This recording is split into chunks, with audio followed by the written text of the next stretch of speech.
What's going on, guys? One, love out to everybody. We got UFC 292 Sterling versus Somali prediction breakdown here, guys. We got 12 fights on the card, 6:30 p.m. Before I get started, hit the thumbs up button, subscribe to this channel, guys.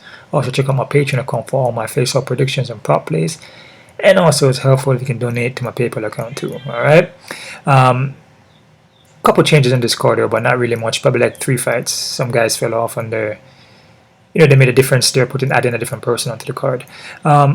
First fight we're going to look at is Marina Moroz versus Karine Silva.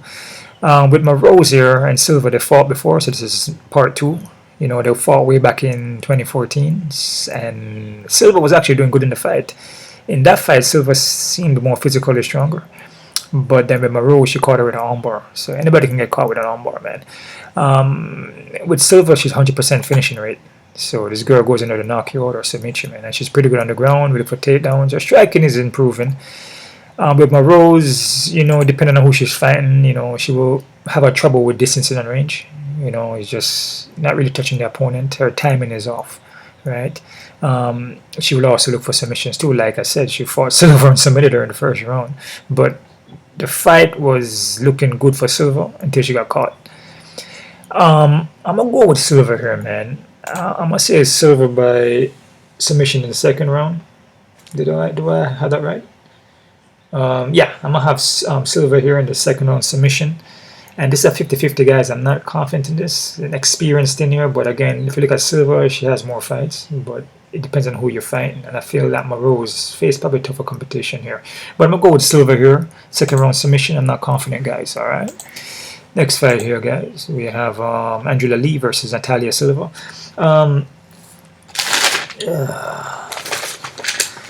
With Lee here, Lee's well-rounded, man. Have more kickboxing kind of base on her there. She would look for takedowns. She can have the more reacher, 4-inch reach and 2-inch of height, which is massive. But she can get flat-footed though. But she will push the takedowns down. She's aggressive with that. She's also durable. She's never been finished, right? But her opponent here, Silva, though. Silva, man, this girl is pretty good. I'm really, really impressed with Silva, man. She's well-rounded. Her skills has improved a lot. She has a taekwondo base in her. Her kicking game is good. Her boxing is pretty good, too. Her takedowns are good, too, and her submission game is good. She's pretty well-rounded, and she has improved from coming from different organizations, what I see. But experience plays a factor, though, what I mean? Stand-up wise, I feel Silva's a better fighter. Takedowns, Lee may can get the takedown here, and sometimes, man, when you fight a specific person, they may not be as skilled as you, but just experience, and they beat you by experience. But can this be the fight? I don't know, man. I just feel Lee's hateable, man. Lee's very hateable, man, and Silva is on point. I mean, she's very skilled, man, but again, looking who she's fighting, though. I mean, the girl here, Jasmine, probably could be one of the toughest fights because Jasmine is a grinder, is going to push a pace, and she will throw in punches and kicks and come at you. Victoria Leonardo is, she's due to get knocked out and hurt. And Teresa here, is kind of still kind of learning, kind of greenish kind of. So I think Lee's going to be the toughest fight that she has ever faced. Toughest competition here.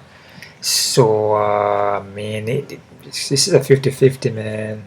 But skill-wise, technicality, I'm gonna say I'm gonna give it to Silva here. But experience, is Lee, and you just never know in this fight. Like I said, sometimes with a women fight, can go either way, man. Same thing with the guys fight too. But sometimes with a women fight, you pick Silva and then Lee wins. It happens. But I'm gonna go with Silva here. I'm gonna say Silva by decision. I'm going to say 70% Silva and 30% Lee.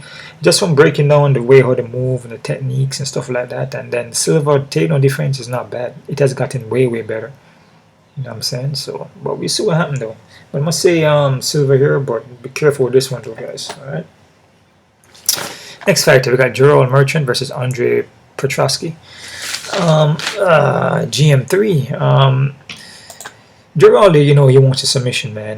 He's not the 4-inch reacher, which is massive, but he's been finished a couple of times, man. And this guy here, he's good on the ground. If he gets there, he will submit you. And if he's on his back, he will probably submit you too, or he will transition and submit you from a sweep.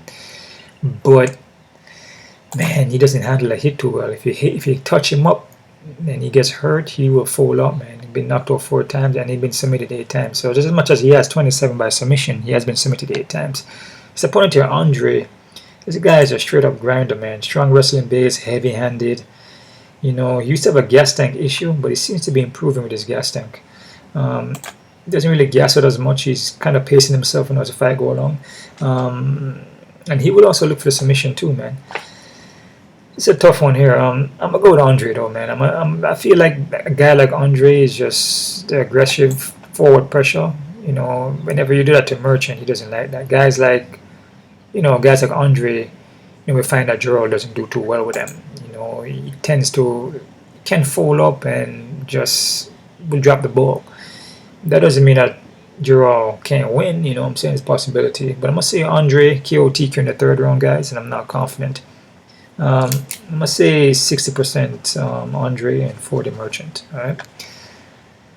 Next fight here, guys. We have Cody Gibson versus Brad Katona. So a lot of these guys are coming from the Ultimate Fighter show. I believe it was Conor McGregor and freaking, what's his name?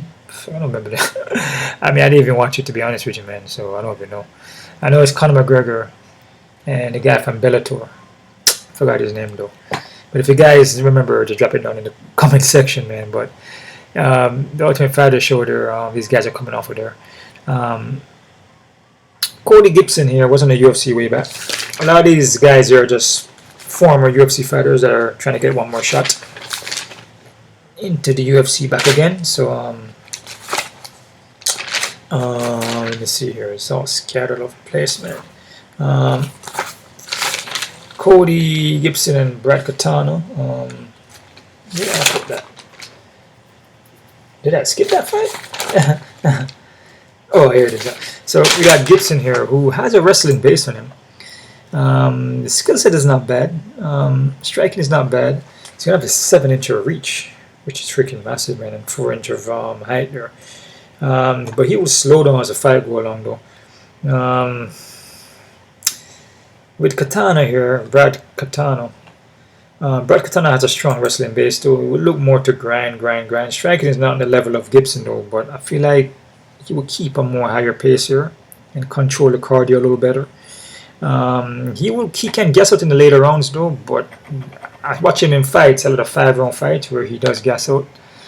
But this is going to be a 3-rounder. I just feel like he will push the more higher pace here and get the takedowns. You know what I'm saying? So I'm going to go with Katona here by decision. And I'm not confident there, guys. Alright? This is 50-50 for me, man. I feel either guy can win this. Alright? Next fighter, we got Kurt Holobaugh versus Austin Hubbard.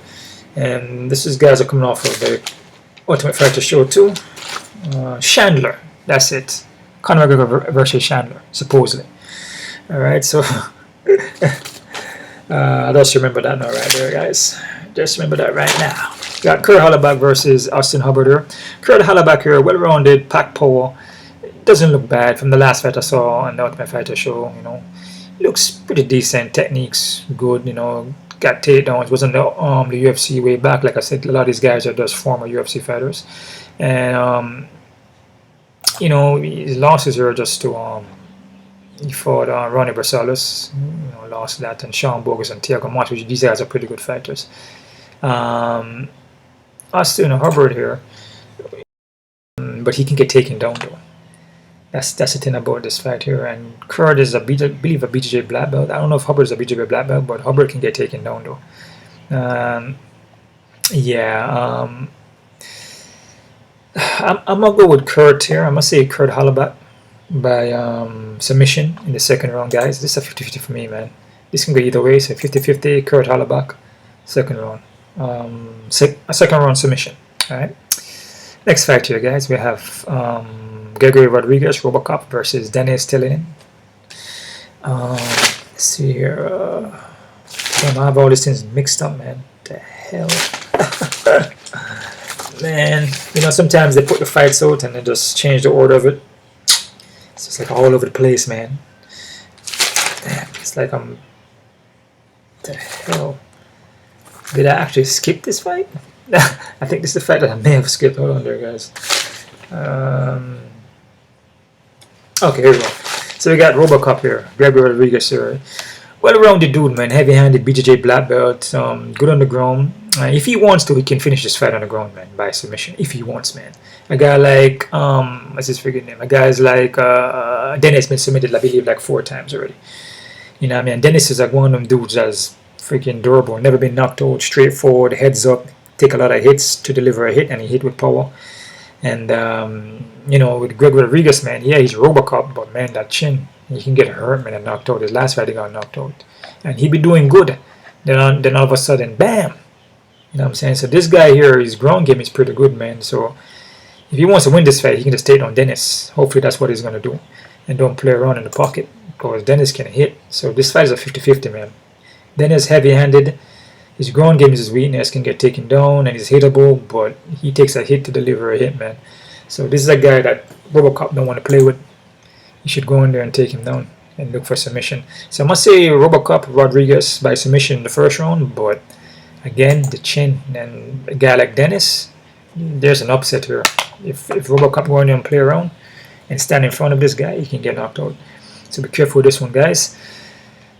Next fight, we got Chris Weidman versus Brad Tavares. Chris Weidman is back. Weidman is well-rounded veteran, wrestling base. He ain't fight since 2021. After his last fight there, with broke his leg against Uriah Hall's leg. Broke his leg against Uriah Hall's leg. So he kicks Uriah Hall in the leg. First kick he throws a kick to Uriah Hall's knee and break his foot. Happens, man, you know. He breaks. Anderson Silva broke his foot against his leg, and he break his foot against Uriah Hall's leg. So it's like the energy is true, huh? Whatever you put out, you get back. It's crazy, man. Sounds crazy though, but it's true though, man. That's how powerful it is, man. Whatever you put out, you get back, man. So you gotta be careful what you're speaking and what you're putting out, huh? Tavares here, he's well-rounded, man, but man, these both guys are veterans, but they're kind of the end of the game here. You know, it's I mean, he would drop the ball, man. It's just like Chris Weidman. And then the ref stopped the fight. I know they're pushing for Weidman to win this fight. I can guarantee you on that. So this fight here is a 50-50, but on paper, man, I'm gonna go with Tavares here. You know what I'm saying? This is the broken leg. You don't know what he's gonna look like. You know.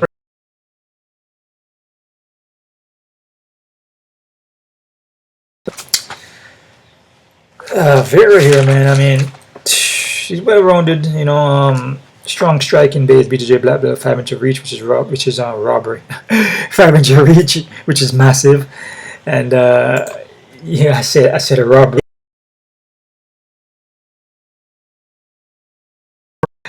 I mean, Vera didn't win it, but split decision? Are you freaking kidding me? I felt Corey won every single round, dude, easily.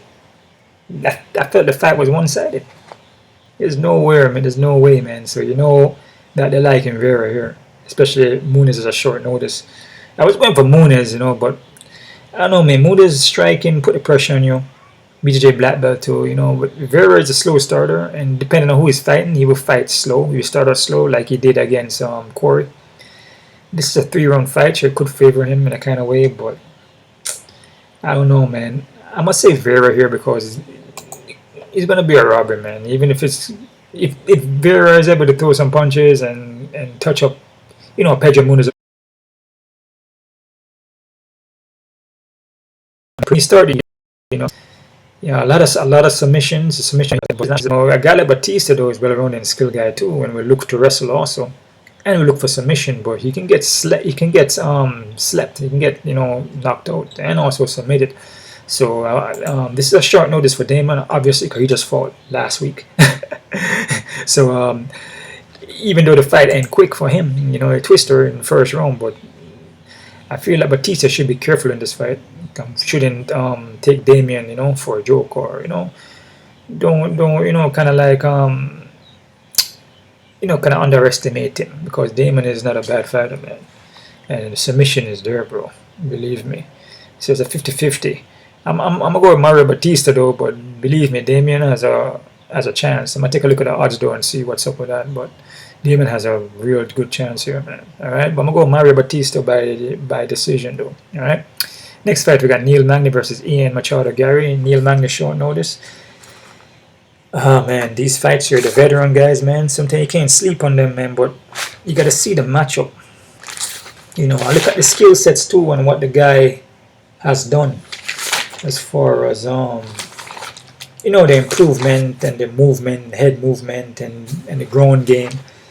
You know, a guy like Garry has improved. You know, he improved. You know, from what I see, you know, he's a smart fighter. You know, defend takedowns well, head movement, cardio is good, striking is pretty good, decent.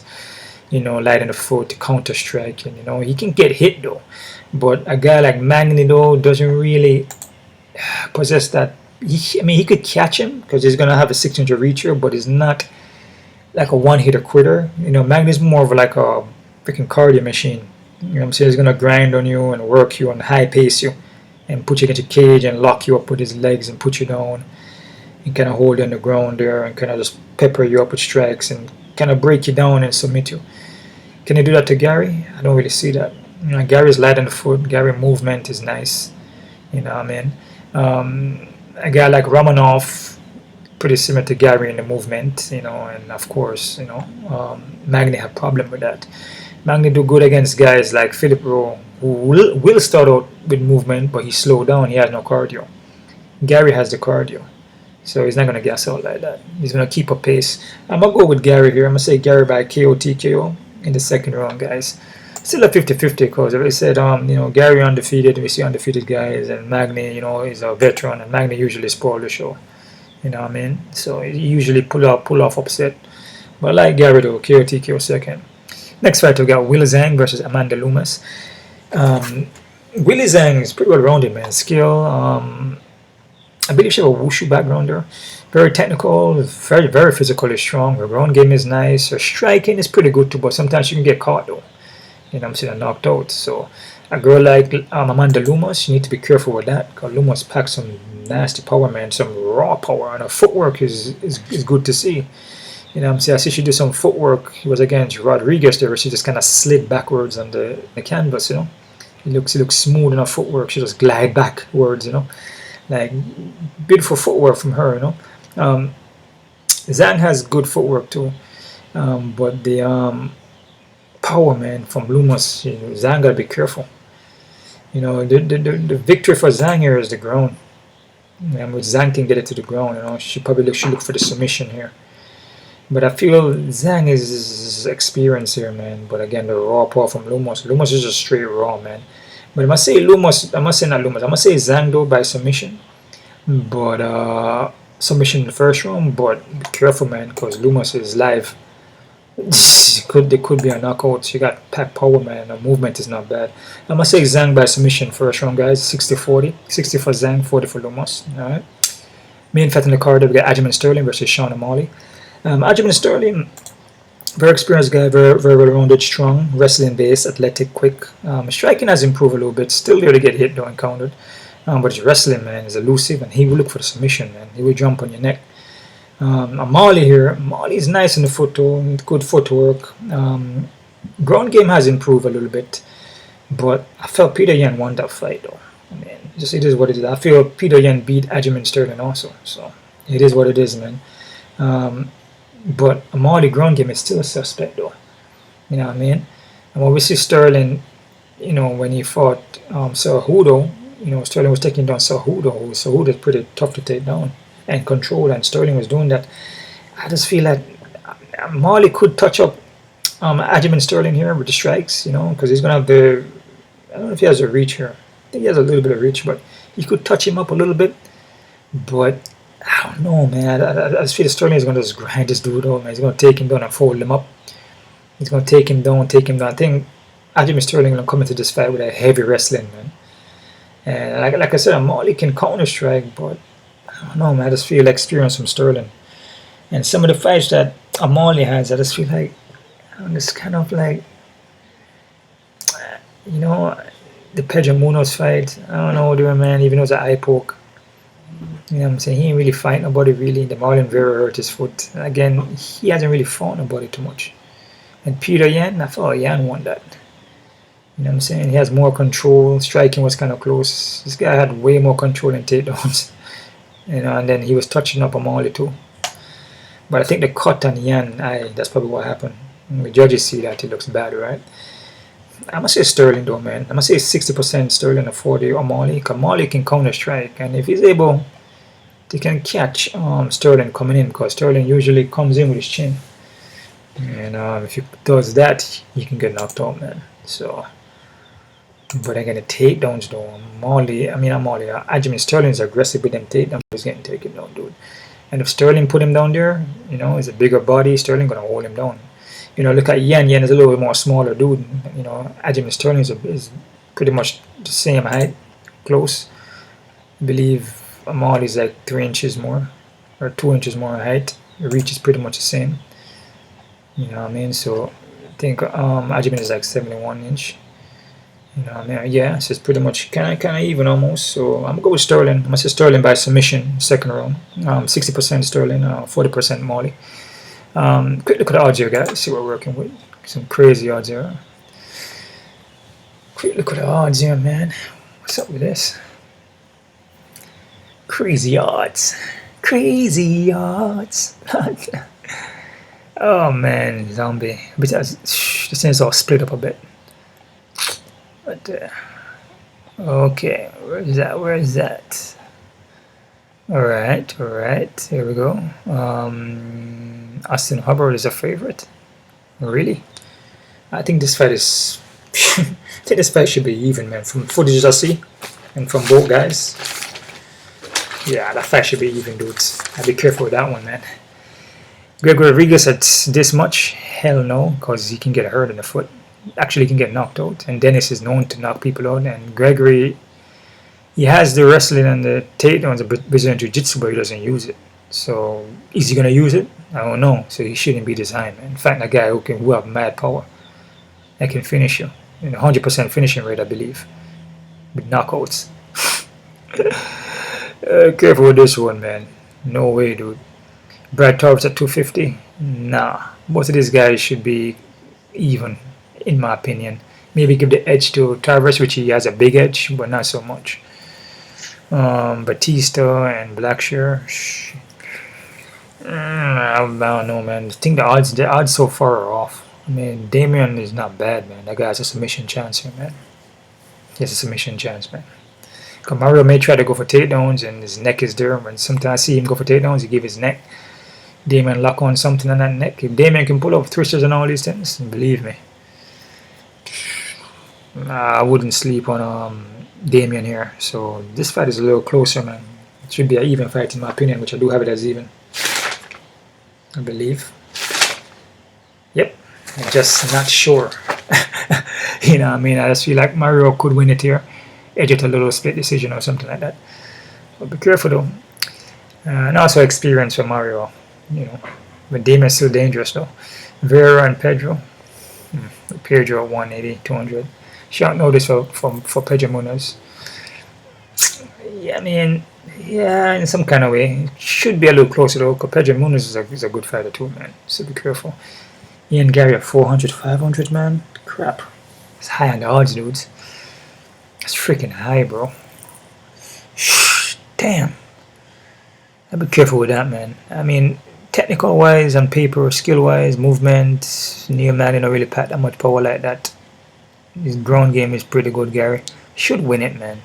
But still be careful. We've seen this a lot, man.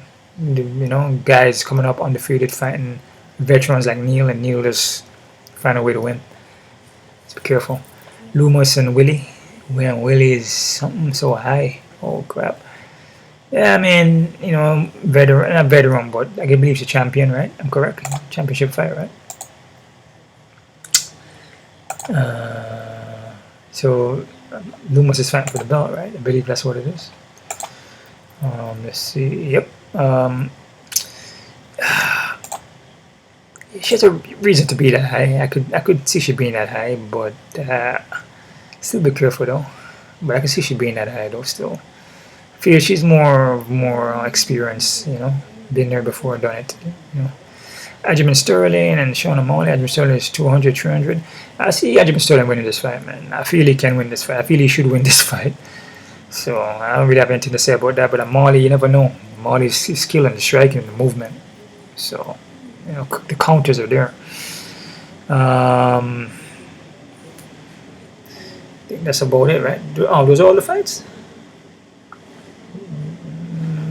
Let me see. 1, 2, 3, 4, 5, 6, 7, 8. No, I'm missing some fights here. Oh, here we go. Katona, Gibson, Brad Katona, 170. Even fight for me, man. I feel any guy can win here. Andre and Gerald. I feel Andre should win, but I feel a little too high. Should be a little closer, because Merchant will pull off or upset. Lee and Natália. Damn, I feel Natália is way too high, even though I'm favor her skill set. But Lee's experience, and she can get the takedowns, but Silva looks good, man, all around. I'm impressed with her skills. But shouldn't be so high, though, man. Should be way, way lower than that. Almost close to an even fight. Careful. Movement fight, too, be careful. Karine Silva and Morose, even fight, close to even here. I like Silva. I felt like in the first fight, you know, she was doing her thing until she got caught. So, yeah, but still be careful here, guys. The odds are kind of high on this card and kind of just seems off. You know what I'm saying? It's very, very, very high. It seems off. Like, a lot of guys here can drop the ball here, man. But that's about it here, guys. One love out to everybody. Remember to subscribe to my channel. Hit the thumbs up button. Check out my Patreon account for the face-up predictions, which I'm going to put that up right now. And you can also subscribe, but also donate to my PayPal. Alright? One love out to everybody. You guys keep on kicking. Os.